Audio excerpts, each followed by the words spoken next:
우리 옆에 사람에게 한번 인사합시다. 사랑합니다. 축복합니다.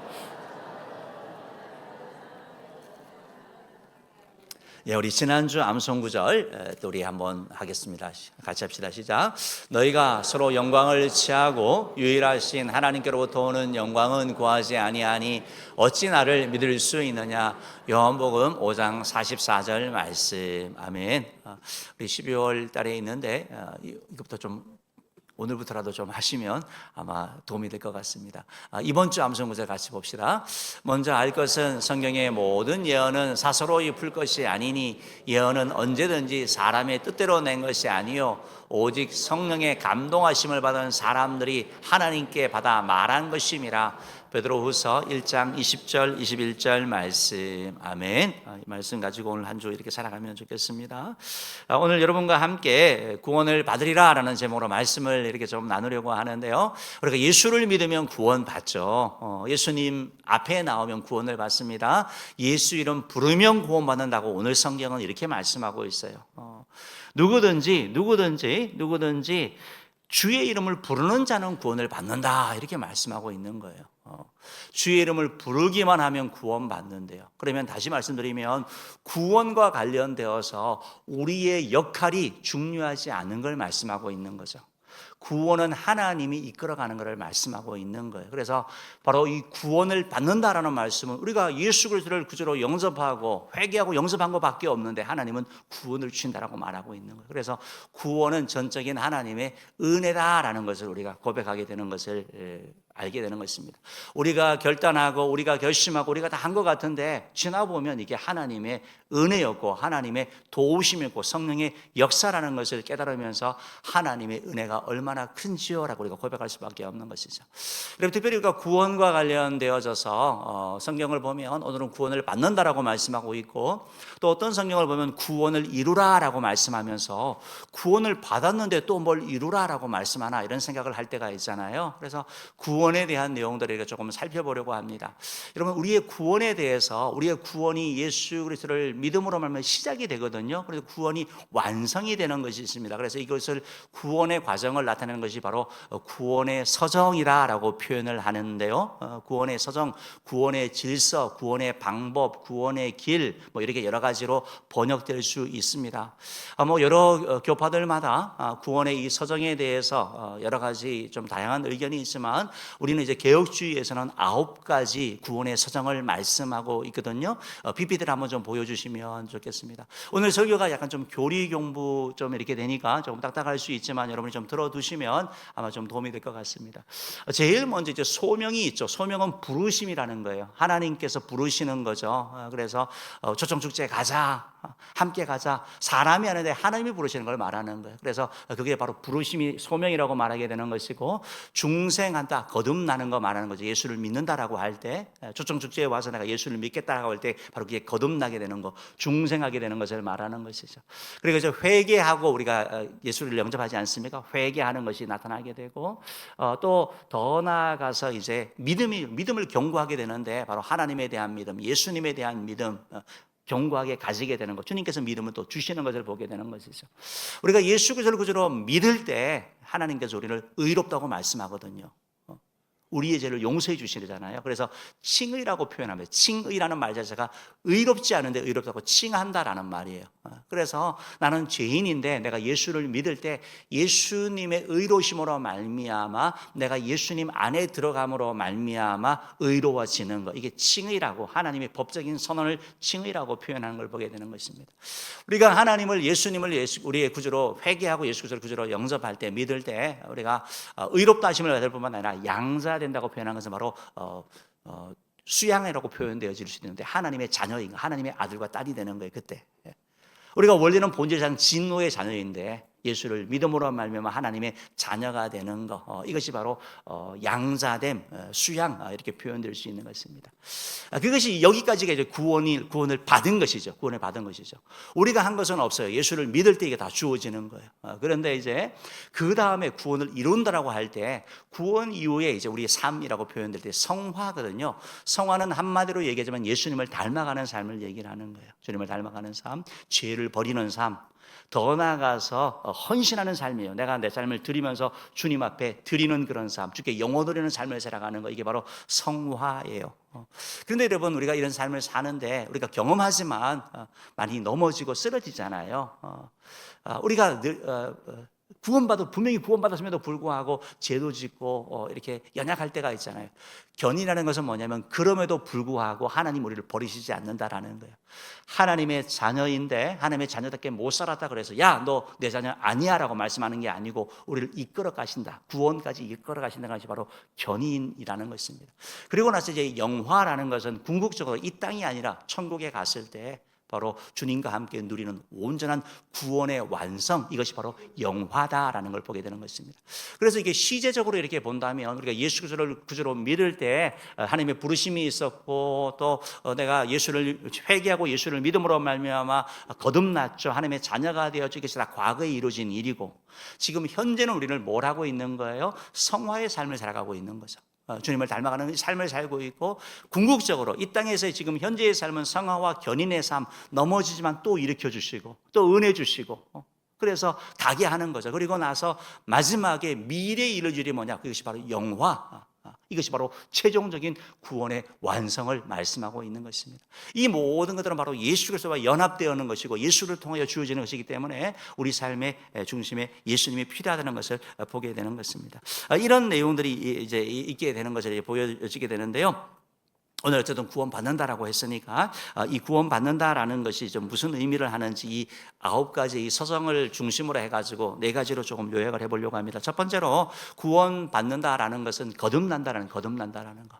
거듭난다는 것은 다시 태어난 걸 말하는, 2번 태어나는 걸 말하는 거거든요. 다른 말로 하면 중생한다라고 표현하는 거예요.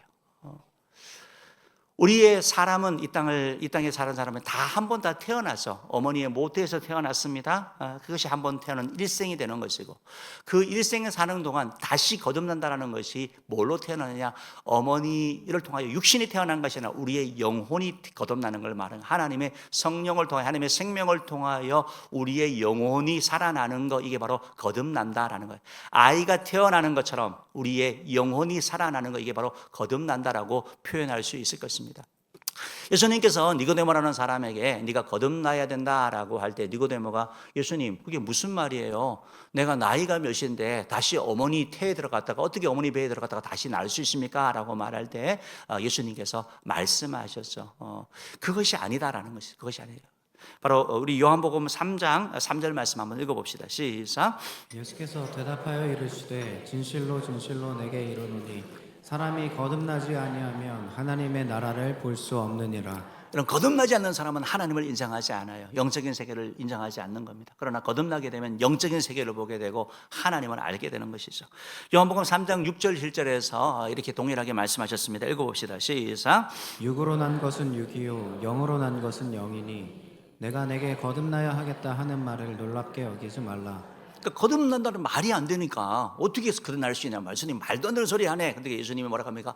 물과 성령으로 거듭난다. 성령이 우리를 나게 하신다. 즉 영적인 출생을 우리에게 말씀하고 있다라는 것입니다. 여러분, 이런 영적인 출생이 어떻게 이루어집니까? 누군가가 우리를 초청하지 않습니까? 지난 우리가 전도주의를 했던 것처럼 누군가가 초청하는 거죠. 근데 사람이 초청하는데 보면 하나님의 부르심이 있는 거예요. 하나님의 부르심이 있는 거예요. 그래서 하나님이 부르셨고 그 부르신 가운데 반응하는 거. 그 부르신 가운데 예수를 영접할 때 바로 우리가 거듭나게 되는 일이 일어나게 되는 것을 말하는 것이죠. 그래서 거듭남이라고 얘기를 하는 것은 우리의 영혼이 살아나는 것을 말하는 것이고, 영혼이 살아나면 다른 신분이 되는 거, 이제 하나님의 자녀의 신분을 갖게 되는 걸 말하는 거예요. 우리가 거듭남으로 말미암아 이전과는 다른 삶을 살아가는 거예요. 이전에는 육적인 삶이 우리 삶의 전부였다고 한다면 이제 영적인 삶을 향해서 출발하게 되고 영적인 출생으로 말미암아 자라가려고 하는 목표가 우리 가운데 생기는 거, 이게 바로 거듭난다라는 것이, 여러분, 구원받는다라는 것은 바로 거듭난 거예요. 거듭나는데 여러분, 우리가 한 것은 아무것도 없습니다. 바로 예수님을 통하여 성령 하나님 우리에게 주신 선물이라는 것입니다. 바로 이 거듭남이라는 것이 우리에게 주셨다는 사실을 통하여 감사의 고백하기를 주님으로 축복합니다. 두 번째로 구원받는다는 것은 여러분 회개하는 걸 말하는 거예요. 구원받았다, 뭐냐? 회개하는 걸 말하는, 회개한다. 회개하는 것이 여러분 구원받게 되는 길이기도 하고 또 구원의 은혜를 누리기는 것이 바로 회개하는 것이라는 것을 보게 됩니다. 여러분 다시 말씀드리면 구원받은 것은 뭐예요? 회개하면 뭐가 이루어집니까? 죄 용서가 주어지는 거죠. 그러니까 구원받았다는 것은 내가 죄값을 다 치러야 되는데 죄에 있어서는 사망이라고 하는데 그 사망을 예수님이 대신 지심으로 말미암아 내가 용서함 받았다. 그러니까 구원받은 것을 말하면 죄로부터, 죄의 저주로부터, 죄의 싹스로부터, 죄의 결과로부터 우리가 자유케 되는 것, 바로 자유함을 얻게 된 것이 바로 회개하게 되는 것을 말씀하고 있다라는 것입니다. 여러분, 우리가 이 땅을 살면서 원래 이제 성경에서 말씀하시는 죄의 기준과 우리의 기준이 다르죠. 그런데 교회 다니기 전에는 내 스스로 죄인이라고 생각하는 사람보다 나는 그렇게 괜찮은 사람이야 라고 생각하는 사람들이 많습니다. 그런데 성경은 뭐라고 말씀하시냐면 우리가 죄인이라고 말씀하고 있는 거예요. 하나님 앞에서는 모든 사람이 죄인이라고 말씀하고 있는 것입니다. 로마서 3장 10절 12절 말씀 한번 읽어보겠습니다. 시작. 기록된 바 의인은 없나니 하나도 없으며 깨닫는 자도 없고 하나님을 찾는 자도 없고 다 치우쳐 함께 무익하게 되고 선을 행하는 자는 없나니 하나도 없도다. 그러니까 우리가 다 죄인이라고 말씀하고 있는데, 그러니까 우리 모두에게는 원죄와 자범죄를 가지고 있습니다. 아담의 후손으로 태어나는 모든 사람이 바로 가지고 있는 것이 바로 유전되는 것이 바로 원죄이고, 이 땅을 살면서 우리 스스로 지은 죄가 바로 자범죄인 것을 말씀하고 있는 거죠. 그러니까 예수 그리스도를 믿고 구원받았다는 것은 원죄와 자범죄가 다 용서받는 것을 말하고 있는 거거든요. 주님 앞에 나아가면, 회개하면 용서해 주시는 것을 우리 가운데 말씀하고 있는 것입니다. 그런데 여러분, 우리가 생각할 때 야, 내가 무슨 죄인이야 라고 생각을 하는데, 하나님의 기준과 우리의 기준이 많이 다릅니다. 하나님의 기준이 훨씬 엄격한 것을 보게 됩니다.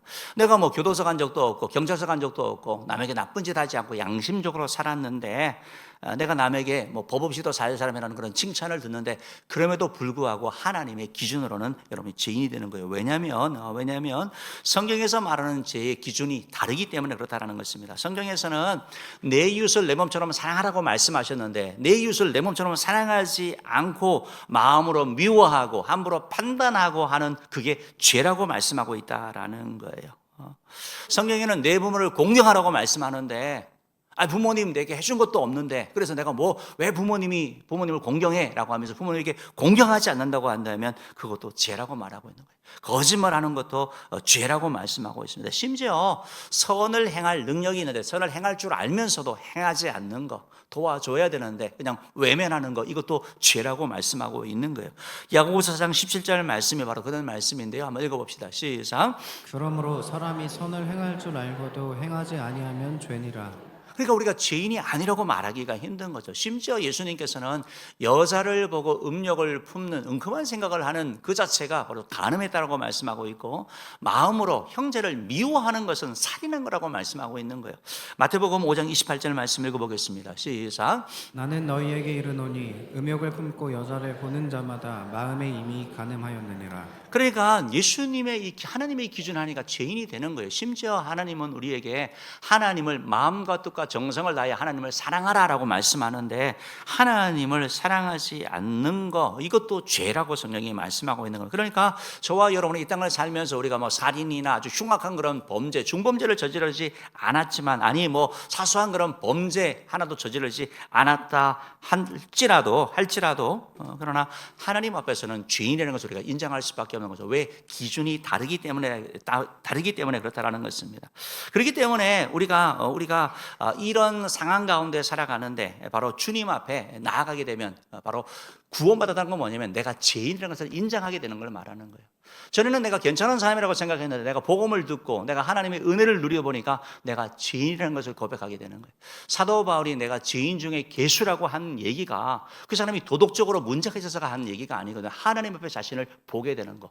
구원을 받게 되면, 구원에 하나님의 은혜가 있으면 내 자신을 보는 관점이 달라지고 죄에 대한 견해가 달라지는 걸 보게 되는 거죠. 그래야 바로 이 죄를 주님 앞에 나아가서 회개하게 되면, 우리가 예수를 영접할 때 회개하게 되면 주님께서 다 용서해 주시고 깨끗하게 해주시는 거죠. 그래서 바로 이 구원받는 것이 바로 죄 용서의 은혜를 누리는 것을 말한다라는 것입니다. 여러분, 그런데 사실은 우리가 구원받은 이후에도 계속해서 죄를 짓잖아요. 이게 이제 우리의 삶의 이제 문제인 것이죠. 우리가 구원받았고 하나님의 자녀인데도 계속해서 우리 삶 가운데 죄를 짓는다는 거예요. 우리가 진정으로 회개했습니다. 내가 예수를 위해 살겠다고 내가 빠지면 되고 내가 주님이 나를 위해 죽으신 거 내가 믿습니다. 그럼에도 불구하고 내가 죄를 짓는 거예요. 또 죄를 짓는 거예요. 우리가 죄에 대하여 애통한 마음도 가지고 죄를 안 지으려고 하기도 하는데 또 죄를 짓는 넘어지는 우리 자신의 이런 모습들, 이런 우리를 위하여 우리에게 필요한 게 뭐냐면 구원받은 자의 삶에는 바로 회개가 계속적으로 필요하다는 것입니다. 요한일서 1장 9절 말씀이 이렇게 말씀하고 있는데요. 한번 읽어봅시다. 시작. 만일 우리가 우리 죄를 자백하면 그는 미쁘시고 의로우사 우리 죄를 사하시며 우리를 모든 불의에서 깨끗하게 하실 것이요. 우리가 또 죄를 짓는 거예요. 구원받고 나서도 죄를 지으면 주님께서 용서해 주신대요. 깨끗하게 하신다고 말씀하고 있는 거예요. 그러니까 넘어질 때마다 일어날 필요가 있다는 것입니다. 죄 지을 때마다 회개하면 주님께서 용서해 주신다고 말씀하고 있는 거예요. 우리가 어떤 죄를 지었든지 주님 앞에 나와 회개만 하면 주님께서 끝까지 용서해 주시기 때문에 우리가 죄를 짓고 넘어졌다고 해서 낙심하거나 좌절하거나 그냥 주저한 것이 아니라 자꾸 주님 앞에 나갈 필요가 있다는 것입니다. 십자가 앞에 나아가면 구원받은 자에게 죄 용서의 선물을 계속해서 주시는 것을 말씀하고 있는 거죠. 여러분, 그런데 우리가 오해하지 말아야 될 것이 있습니다. 그것은 하나님 앞에 우리가 회개만 하면 계속 용서해 주시니까 마치 회개가 죄를 짓기 위한 면죄부인 것처럼 내가 죄를 짓고 회개하면 되지. 회개하면 되지. 여러분, 이것은 하나님에 대한 오해일 뿐만 아니고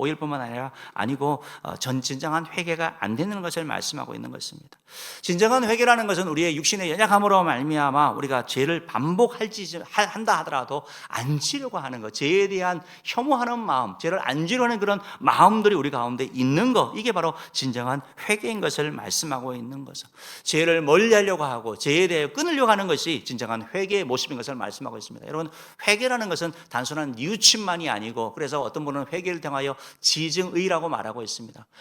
바로 지적인 부분에서 바로 죄를 죄로 인정하는 것, 그리고 정적인 부분에서 죄를 슬퍼하는 것. 즉, 내가 어쩔 수 없이 죄를 지었지, 죄 짓는 사람이 누가 있어, 당신이 나라면 안 지을 것 같아, 이렇게 하는 것이 아니고 내가 죄인인 것을 인정하는 것, 그러면서 죄에 대하여 슬퍼하는 것, 내가 또 넘어졌습니다 이렇게 안타까워하는 그런 정적인 부분, 그리고 의지적으로 내가 죄를 짓지 않으려고 하는 것, 이것이 바로 죄의 그런 회개의 그런 모습인 것을 말씀하고 있습니다.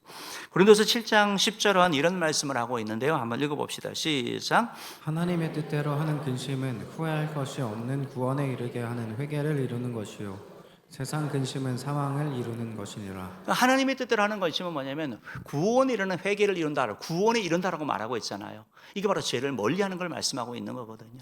그래서 여러분, 이 회개라는 것은 구원 이후의 회개는 우리의 성화와 관련되는 걸 보게 되는 거예요. 주님을 닮아가는데 죄를 버리는 이 습관들. 그래서 이런 모습들이 우리 가운데 있을 때 주의 은혜를 누리게 된다라는 것입니다. 사랑하는 성도 여러분, 우리가 예수님을 믿음으로 말미암아 회개하게 되고 회개함으로 말미암아 죄 사함을 받았다라는 것입니다. 저와 여러분이 죄 용서의 그런 기쁨을 누리기를 바라고, 또한 우리를 파괴시키는 죄에 대하여 미워하는 마음들, 또 죄를 짓지 않으려고 이렇게 애써 나가는 자 되기를 주님으로 축복합니다. 또한 우리가 구원받았다라고 하는 것은 뭐냐면 믿는 것을 얘기를 하는 거예요. 뭘 믿느냐? 예수님을 나의 구주로, 나의 주인으로 믿는 걸 말해요. 나를 구해 주신 분이시고 나의 주인으로 믿는 거, 이게 바로 구원받았다라는 거 말하는 것입니다. 예수님이 나를 구원해 주신 것에 그친 것이 아니라 나의 바로 주인인 것을 믿는 거예요. 그래서 주님의 뜻대로 살려고 하는 거, 이게 바로 구원받은 그런 하나의 모습인 것을 보게 되는 것입니다. 여러분, 우리가 어떻게 구원받습니까? 예수를 믿을 때 구원받는 거죠. 믿을 때 구원받는 거죠. 믿음의 대상이 바로 예수님인 거죠. 예수님. 바로 예수님이 나를 위해 이 땅에 오셨고 나를 위해 죽으셨고 나를 위해 부활하셨다는 걸 믿는 거죠. 그리고 예수를 믿으면 제사함을 받는 것을 믿는 걸 말하게 되는 것입니다. 조금 더 구체적으로 이렇게 좀 살펴보면 로마서 5장 8절 말씀이 있습니다. 한번 읽어보겠습니다. 로마서 5장 8절입니다. 시작. 우리가 아직 죄인 되었을 때에 그리스도께서 우리를 위하여 죽으심으로 하나님께서 우리에 대한 자기의 사랑을 확증하셨느니라. 우리의 믿음의 대상은 뭐냐면 1차적으로 제일 하나님이에요. 하나님이 계셔요. 이 땅은 저절로 만들어진 것이 아니고 진화된 것이 아니라 하나님이 천지 만물을 창조하셨어요. 그 창조하신 하나님은 전능하신 분인데 그 하나님은 저와 여러분을 사랑하시는 분이에요. 얼만큼 사랑하느냐? 독생자를 주시기까지 사랑하신다. 그러니까 저와 여러분이 사랑받는 존재라는 사실을 기억하셔야 되고, 하나님이 천지 만물을 창조하신 하나님이 우리를 사랑하신다는 것을 여러분, 사랑하신다는 것을 여러분 기억하셔야 되는 거예요. 이것을 믿는 거예요. 이걸 믿는 거예요. 내가 또 뭘 믿느냐? 바로 에베소서 1장 7절인가요? 읽어봅시다. 시작. 우리는 그리스도 안에서 그의 은혜의 풍성함을 따라 그의 피로 말미암아 속량 곧 죄 사함을 받았느니라. 그러니까 예수님으로 말미암아 제사함 받는 걸 믿는 거예요. 예수님이 나를 위해 죽으시고 예수를 믿을 때 제사함이 이루어진다는 것을 내가 믿는 것을 말하는 거예요. 그래서 예수 피로 말미암아 제사함 받는다. 이걸 믿는 거, 이게 믿음이에요. 믿는 거. 그래서 죄를 가지고 회개하는 거잖아요. 주님 앞에 가져가는 거잖아요. 그때 용서해 주시는 것을 말씀하고 있는 거죠. 요한복음 14장 6절 말씀 보면 이런 말씀이 있죠. 읽어봅시다. 시작. 예수께서 이르시되 내가 곧 길이요 진리요 생명이니 나로 말미암지 않고는 아버지께로 올 자가 없느니라. 예. 나로 말미암자는 아버지께로 올 자가 없다는 말처럼 예수님으로 말미암아 구원받는 것을 믿는, 구원받는다는 걸 믿는 거. 이게 바로 믿음이에요. 믿음. 사랑하는 은혜의 성도 여러분, 은혜의 성도 여러분, 우리가 예수 하나님이 나를 사랑하시고 예수님이 나를 위해 십자가에 죽으시고 부활하신 것을 믿을 때 주님께서 우리에게 은혜를 허락하여 주시는 거예요. 바로 이 사실을 믿을 때 하나님께서 우리에게 은총을 주시는 게 뭐냐면 정말 말씀 그대로 우리의 죄를 용서해 주시는 거예요. 용서해 주시는. 그래서 우리를 향하여 의롭다고 말씀하여 주시고 우리를 하나님의 자녀 삼아 주시는 거예요. 로마서 8장 30절 말씀 한번 읽어볼게요. 시작. 또 미리 정하신 그들을 또한 부르시고 부르신 그들을 또한 의롭다 하시고 의롭다 하신 그들을 또한 영화롭게 하셨느니라. 예, 하나님이 정하시고 불러주셨어요. 그리고 믿을 때 우리를 의롭다고 말하는 거예요. 뭘 할 때요? 믿을 때 의롭다고 하는 거예요. 좀 있다가 아니고 또 좀 두고 보고 의롭다가 아니라 예수를 믿을 때 우리에게 의롭다 하심을 주신다라는 것. 이게 바로 칭의라는 것입니다. 여러분, 우리가 죄인임에도 불구하고 하나님 우리를 의롭다고 선언하시는 것을 말씀하고 있는데요. 우리가 의롭게 되는 것은 우리의 공로나 우리의 선행이 아니에요. 우리의 어떤 노력이 아니에요. 예수를 믿을 때 주어 주시는 것, 바로 예수 그리스도로 말미암아 주어지는 하나님의 전적인 선물이다라는 것입니다. 그래서 믿음으로 말미암아 우리가 의롭다함을 받는 거예요. 의롭다함을 받는 거예요. 그리고 우리를 장차 영화롭게 주께서 이끌어 가시는 것을 말씀하고 있는 거거든요. 예수를 믿을 때, 바로 우리가 믿을 때 우리를 의롭다 하시고 또 우리를 하나님의 자녀 삼아 주시는 것, 우리를 양자 삼아 주셔서 하나님의 아들과 딸, 원래 마귀의 자녀였는데 하나님의 자녀로 우리 신분의 변화가 일어나게 되는 것이고, 우리가 하나님의 자녀가 되니까 여러분 무슨 일이 일어나게 됩니까? 하나님이 계시는 천국 가게 되는 거죠. 하나님의 자녀이기 때문에 하나님께 기도할 때 하나님께서 응답해 주시는 기도 응답의 약속이 주어지는 것이죠. 마치 자녀가 부모에게 다 요구하는 것처럼 하나님께 우리가 요구할 때 하나님께서 우리 기도에 응답하여 주시고 동행하여 주시는 은혜를 경험하게 되는 것을 말씀하고 있다라는 것입니다. 사랑하는 성도 여러분, 구원받는 것은 믿는 거예요. 믿는 거. 믿을 때 일이 우리가 주어지는 것입니다. 예수를 나의 구주로 영접함으로 말미암아, 고백함으로 말미암아, 나의 구주로 인정함으로 말미암아, 나의 주인으로 인정함으로 말미암아 칭의의 선물과 또 제사함의 선물을 누릴 뿐만 아니고 또 기도 응답의 복까지 누리는 저희들 되길 주님으로 축복합니다. 마지막 네 번째로 구원받았다라는 것은 성화되는 것을 말합니다. 예수님을 닮아가는 것, 성화라고 표현될 수 있을 것 같습니다. 앞의 것이 바로 어떻게 보면 과거의 일이라고 한다면 성화는 지금 우리가 행하고 구원받은 우리가 행하고 힘써야 될 것이 바로 성화되어져 가는 것, 애쓰고 노력하면서 일을 행해서 우리가 나아가게 되는 거예요. 주님이 이 일을 시작하셨습니다. 성령님이 시작하신 거예요. 말씀 읽을 때 성령님이 감동 주시고 감화 주셔서 우리를 시작하신 우리의 나쁜 성품들을 변화시키게 하고 우리를 회개하게 하고 죄로부터 멀어지게 하는 이런 역사를 우리 가운데 주시는 것을 말씀하고 있는 것입니다. 빌립보서 2장 12절 말씀 보면 이런 말씀이 있죠. 읽어봅시다. 시작. 그러므로 나의 사랑하는 자들아 너희가 나 있을 때뿐 아니라 더욱 지금 나 없을 때에도 항상 복종하여 두렵고 떨림으로 너희 구원을 이루라. 우리 구원을 이루라라는 말씀이 바로 성화에 이르는 그 삶을 살라고 말씀하고 있는 거예요. 여러분, 성화라는 것은 죄에서 분리되어 하나님을 향해서 가는 거룩해 가는 삶을 말하는 거거든요. 성화는 단번에 되는 것이 아니고 오랜 기간의 거룩한 생활을 통해서 이루어지는 것입니다. 성화는 사후의 영화를 통해서 완성되는 것을 말합니다. 성화는 하나님의 역사이지만 그러나 우리의 협력, 우리의 노력이 필요한 것을 말씀하고 있는 거예요. 성화를 통해서 우리의 성품이 바뀌게 되고 우리가 하나님을 위한 삶을 살아가는 역사가 일어나게 되는 것을 말하고 있습니다. PPT 한번 좀 보여주시면 좋겠는데요. PPT 한번 좀 보여줄까요? 여러분, 이것이 바로 성화의 삶을 살아야 되는 것을 말하고 있는 거거든요. 여러분, 이 사람은 구원받았습니까? 못 받았습니까? 구원받았습니다. 그죠? 이 사람은 거듭난 사람입니다. 이 사람은 천국 가는 사람입니다. 예수님을 마음에 모셨기 때문에 그러는 것이죠. 그렇지만 이 사람은 성숙한 사람은 아니죠. 풍성한 삶을 누리는 사람은 아니죠.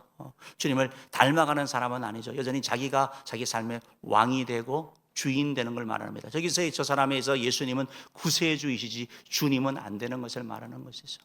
우리가 우리의 삶에 성화의 삶을 살아가려고 할 때 결국 궁극적으로 할 게 뭐냐면 예수님이 내 삶의 주인이 되어 주시는 것. 다시 다음 사진 보여주시면 우리가 잘 아는 것처럼 예수님이 우리 삶의 중심에 앉으시고 우리가 예수님과 관계를 맺는 것, 주님 안에 거할 때 이런 일들이 이루어진다는 걸 여러분 기억하셔야 되는 거예요. 내가 애쓰고 노력하는 것이 아니라 주님께서 나를 변화시켜줘. 우리가 할 일이 뭐냐? 내가 거룩하게 삶을 살기 위해서, 내가 도덕적인 삶을 살기 위해서, 내가 거짓말하지 않기 위해서 내가 애쓸 게 뭐냐? 결국 주님 앞에 가는 거예요. 주님 앞에 우리 삶을 맡길 때 이런 일이 이루어지는 것입니다. 이 삶을 위해서 우리가 힘써야 될 것이 바로 요한계시록 1장 3절 말씀 한번 읽어보겠습니다. 요한계시록 1장 3절 읽어볼게요. 계시록 1장 3절입니다. 시작. 이 예언의 말씀을 읽는 자와 듣는 자와 그 가운데에 기록한 것을 지키는 자는 복이 있나니 때가 가까움이라. 말씀을 읽는 자와 듣는 자와 기록된 것을 지키는 자가 복이 있다라고 말씀하는 것처럼 여러분, 우리가 주님 앞에 계속 거하려면 말씀을 많이 듣고 말씀을 많이 읽을 때 하나님의 능력이 우리 가운데 임하는, 하나님은 능력이신데 그 능력이 바로 하나님의 말씀의 능력이 있는 거거든요. 하나님의 능력의 말씀을 우리가 소유할 때 죄를 이기게 되는 것이고 어떻게 살아가야 될지 알게 되는 것이고 유혹을 이기게 되는 것이고 일어나게 되는 것이고 낙심하지 않게 되는 것이고 주의 은혜를 바라보게 되는 것. 말씀이 우리 가운데 충만하게 될 때 우리의 삶의 중심에 바로 주님이 거하게 된다라는 것입니다. 또한 두 번째가 뭐냐면 지킨다라고 말씀처럼 하나님의 말씀을 열심히 듣고 말씀이 아는데 그 다음에 행하는 것이 우리가 바로 이 풍성한 삶, 어떻게 보면 바로 성화의 삶을 위해서 우리가 나아가는 삶이다라는 것입니다. 여러분, 말씀을 많이 읽고 순종하지 않으면 그런 사람은 바리새인이 되기가 쉽습니다.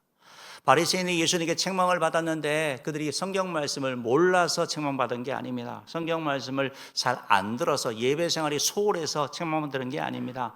많이 아는데 행하지 않아서, 실천하지 않아서 그들이 예수님께 책망을 들었다라는 것입니다. 말씀을 많이 안다 그래서 바리새파가 되는 것이 아니고 말씀을 많이 읽은 사람이 말씀에 순종하고 복종하는 삶을 살게 되면 온전한 통치와 온전한 기쁨과 평화를 누려나가게 되는 것이죠. 사랑하는 여러분, 저와 여러분이 이제 성화의 삶을 살면서 우리 삶에 힘써야 되는 것이 있습니다. 성령이 우리 가운데 계시고 성령이 이끌어 가시는데 우리가 맺어야 될 열매가 있다라는 것입니다. 우리가 성령의 은사라는 것은 하나님이 주시는 거거든요. 근데 성령의 열매는 맺어가는 거예요. 맺어가는 거. 갈라디아서 5장 22절 23절 말씀 보면 성령의 열매를 말씀하고 있습니다. 같이 읽어봅시다. 시작. 오직 성령의 열매는 사랑과 희락과 화평과 오래 참음과 자비와 양선과 충성과 온유와 절제니 이 같은 것을 금지할 법이 없느니라. 그러니까 오랜 신앙생활을 하고 예수님을 내가 정말 사랑하고 내가 말씀대로 산다고 하는데 사랑이 아니고 미움이 가득한 사람, 기쁨이 아니라 늘 슬픔에 가 있는 사람, 화평이 아니라 분쟁을 일으키고 갈등을 일으키는 사람, 이런 사람은 사실은 성령의 열매를 맺는 게 아니에요. 내가 목사가 되든 권사가 되든 뭐 어떤 타이틀을 가졌다, 그게 중요한 게 아니고 주님이 왕 되시지 않는 삶을 사는 거예요. 내가 왕 되니까 미워하는 거고, 내가 왕 되니까 싸나운 것이고, 절제하지 않고 참지 않고 폭발하는 것이고, 이거 결국은 내가 내 삶의 주인 되는 것을 말씀하고 있는 것이거든요. 사랑하는 성도 여러분, 우리가 힘써야 되는 거, 구원받는다라는 거, 이제 우리가 힘써야 될 것이 바로 이 성화되는 삶인 것을 말씀하고 있습니다. 우리가 지난주에도 가서 이렇게 27일 날 이게 기도회를 하면서 우리의 모습을 사실은 많이 회개했잖아요. 세상 가운데 우리가 그리스도인으로서 빛과 소금으로 살지 못한 거, 사람들이 동성애나 뭐 이런 거에 대하여 얘기할 때 그냥 또 침묵하고 그냥 가만히 있었던 거, 하나님의 자녀다운 삶을 살지 못한 것들, 두려움 때문에 그런 부분을 회개하고 나갔던 것처럼 우리 삶 가운데 주님이 왕이 되실 때, 주님이 통치하실 때, 그런 말씀에 순종할 때 아름다운 열매가 맺혀질 것입니다. 여러분, 성령의 열매 맺혀가지는 성화되는 삶을 산다면, 우리 연령별로 따지자면 이제 예수를 이제 처음 믿어가지고 뭐 21년 정도 시작돼가지고 1년 정도, 2년 정도 되면 거의 예수님 수준 되는 거거든요. 오래 믿으면요. 그러니까 자꾸 가고 싶은 거예요. 그러면요. 성령의 열매가 있는 사람은 가고 싶어요. 그러나 성령의 열매가 없는 사람은 피하고 싶은 사람이 되는 거예요. 왜? 가면 찌르니까. 사랑하는 성도 여러분, 우리의 삶 가운데 아름다운 성령의 열매를 힘있게 맺는 여러분들을 주님으로 축복합니다. 마지막 PPT 보고 설교를 마치겠습니다. 우리가 이렇게 해나가는데 구원의 서정 가운데 결국 소명, 중생, 회심, 신앙, 믿음, 칭의, 양자, 이것은 바로 우리가 부름받고 주님 옆에 영접할 때 일어나는 일이라고 말씀드렸죠. 소명이 되어서 하나님이 부르셨다 그래서 매번 일어나는 게 아니에요. 그래서 수천축제할 때 5번, 6번, 7번 온 사람도 있는 거예요. 그리고 때가 되었을 때 그 사람이 예수 그리스도를 영접하고 거듭나게 되는 것이고, 그리고 그가 바로 회개하고 회심하게 되어서 바로 믿음을 가지게 되고, 그때 의롭다고 말씀하시고 하나님의 자녀 삼아 주시는 것이고, 그때부터 시작되는 것이 바로 성화의 삶, 주님의 자녀다운 삶이 시작되는 것이 성화이거든요. 우리가 성화의 삶을 살 때 넘어지고 쓰러지지만 주님께서 우리를 포기하지 않습니다. 버리지 않습니다. 여러분, 우리가 자녀가 잘못했다고 버리지 않는 것처럼 하나님 우리를 버리지 아니하시고 우리 하나님의 참된 자녀를 주님께서 이끌어 가시는 것을 말씀하고 있는 것입니다. 그래서 끌어주시는 것, 견인하여 주시고, 그래요, 궁극적으로 천국으로 가게 하시고 마지막에 최종적인 영화가 이루어질 줄 믿습니다. 바라기는 이런 생각을 하면서 우리의 성화의 삶에 더 힘쓰는 그런 저 여러분 되기를 바라고, 또한 우리의 그런 주어진 그런 하나님의 은혜에 대하여 감사하는 자 되기를 주님으로 축복합니다. 기도하겠습니다.